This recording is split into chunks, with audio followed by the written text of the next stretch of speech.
રાજકોટ ગ્રામ્ય વિસ્તારમાં આટકોટ પોલીસ સ્ટેશનની હદમાં જંગવડ ગામમાં 1 વાગ્યાની આજુબાજુ એક ઇનોવા પલટી મારતા 3 સ્ટુડન્ટનો ડેથ થઈ છે.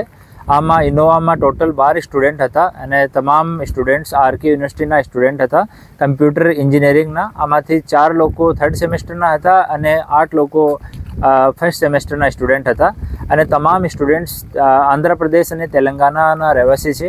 એમાંથી 3 સ્ટુડન્ટ્સ જેનું નામ મોતે હર્ષા, સૈયદ આફરીદ અને કોડાવટી નરેશ, આ 3ની દુર્ભાગ્યપૂર્ણ અકસ્માતમાં ડેથ થઈ ગઈ.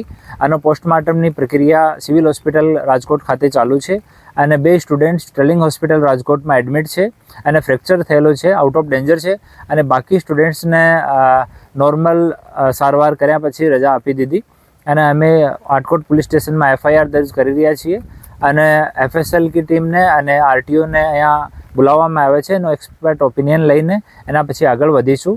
આરંભિક પૂછતાછમાં એવો જાણવા મળ્યો છે કે સ્ટુડન્ટ હોસ્ટેલમાં રહેતા હતા અને વાર્ડનથી પરમિશન લઈને અમરેલી અને દ્વારકા ફરવા માટે જતા હતા અને રાજકોટથી એ લોકો એક કાર, આ ઇનોવા કાર જો છે આ ભાડા ઉપર લીધી હતી.